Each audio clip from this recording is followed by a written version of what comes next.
வணக்கம், welcome back to Jayanthi kitchen. இன்னைக்கு நம்ம கிச்சனில் குழந்தைங்களுக்கு ரொம்ப பிடிச்ச செட்டிநாட்டு இட்லி மிளகாய் பொடி செய்ய போகிறோம். வாங்க வீடியோக்குள்ளே போகலாம். செட்டிநாட்டு இட்லி மிளகாய் பொடி செய்கிறதுக்கு தேவையான இன்க்ரீடியன்ட்ஸ்: உளுத்தம்பருப்பு 1 கப், கடலைப்பருப்பு 2 ஸ்பூன், துவரம்பருப்பு 1/4 கப், காய்ந்த மிளகாய் 12, கருவேப்பிலை 1 கைப்பிடி அளவு, எண்ணெய் தேவையான அளவு, உப்பு சிறிது, நாட்டு பூண்டு 6 பல், கெசகசா 1 ஸ்பூன், பெருங்காயம் சிறிதளவு. இட்லி மிளகா பொடி செய்கிறதுக்கு முதல்ல உளுந்து சேர்த்துக்கலாங்க. 1 கப் எடுத்துருக்கேன் உளுந்து. துவரம்பருப்பு எடுத்திருக்கேன். துவரம்பருப்பு 1/4 கப் எடுத்திருக்கேன்.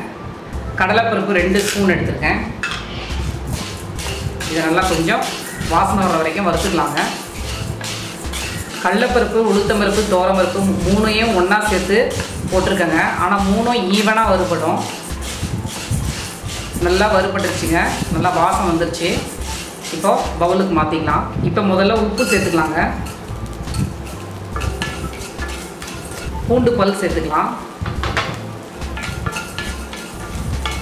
எண்ணெய் ஊற்றி வறுக்கலாம். ஆனால் நான் எண்ணெய் ஊற்றாமல் செய்யணுன்றதுனால எண்ணெய் ஊற்றலை.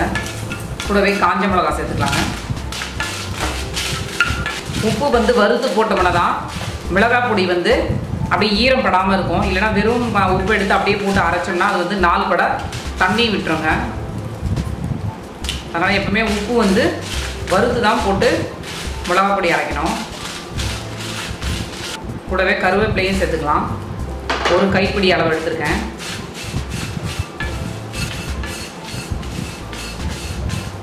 கொஞ்சம் கருவேப்பிலை வதங்கட்டும். இப்போ காஞ்ச மிளகாயும் கருவேப்பிலையும் நல்லா வறுபட்டுச்சுங்க. கூடவே கெசகசா சேர்த்துக்கலாம். 1 ஸ்பூன். 1 ஸ்பூன் பெருங்காயம் சேர்த்துக்கலாம். ஸ்டவ் அணைச்சிடலாங்க. இப்போ காஞ்ச மிளகாவை நம்ம காம்பு எடுத்துகிட்டு தான் மிக்ஸி ஜாரில் போட போகிறோம். இப்போ மிக்சியில் போட்டு கிரைண்ட் பண்ணலாங்க. இட்லி மிளகா பொடி அரைக்கிறதுக்கு முதல்ல இந்த மிளகாவை காம்பு எடுத்துகிட்டு ஃபஸ்ட்டு இதை போட்டு அரைச்சிக்கலாங்க. ஒரு தடவை கிரைண்ட் பண்ணிடலாம்.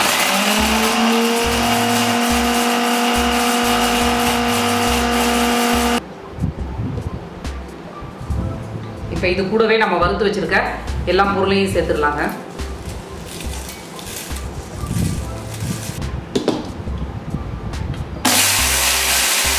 ரொம்ப நைஸாக அரைக்கக்கூடாது. கொஞ்சம் குறைன்னு அரைக்கணும்.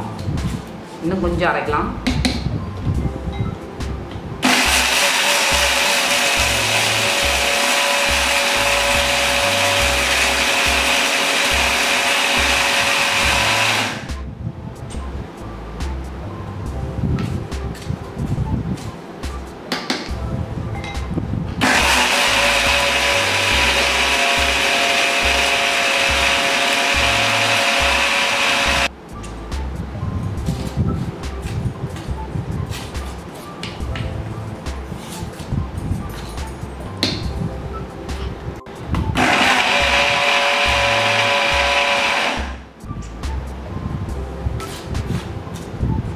இப்போ இட்லி மிளகாய் பொடி நமக்கு ரெடி ஆகிடுச்சுங்க.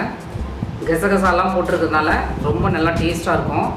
இப்போ நம்ம வேறு பவுலுக்கு ட்ரான்ஸ்ஃபர் பண்ணிக்கலாம். ஆனால் இது ஒரு டைட்டான கண்டெய்னரில் தாங்க போட்டு வைக்கணும். நம்ம இப்போ டிஸ்பிளேக்காக நான் வேறு ஒரு பவுலுக்கு மாற்றுறேங்க. ரொம்பவே சூப்பராக செட்டிநாட்டு இட்லி மிளகாய் பொடி ரெடி ஆகிடுச்சுங்க. நீங்களும் இதை வீட்டில் ட்ரை பண்ணி பாருங்கள். உங்களுக்கு கண்டிப்பாக பிடிக்கும். ஜெயந்தி கிச்சனுக்கு சப்ஸ்கிரைப் பண்ணுங்கள். பெல் ஐக்கானை கிளிக் பண்ணுங்கள். லைக் பண்ணுங்கள். நிறைய கமெண்ட் பண்ணுங்கள். ஷேர் பண்ணுங்கள். ஆரோக்கிய சுவை ஆரம்பம். தேங்க்யூ.